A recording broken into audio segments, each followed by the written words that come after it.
Don't argue with your sellers. There's no point in that.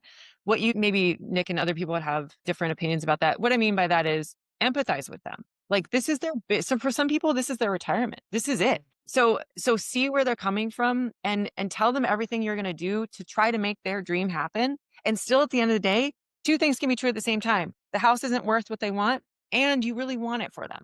But it's not worth that. But you really want it for them and you're going to try your hardest, but it's not worth that. Like stick to your guns if you know what you know.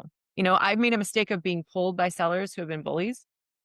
That's why I went and to get an appraisal background, to get an appraisal license. I didn't know how hard it would be at the time, but I was sick of arguing with doctors, lawyers, engineers that would come into my open houses and say, well, this isn't worth that much. And I say, yes, it is. And I was in my 20s and they're like, no, it's not. You're a little girl.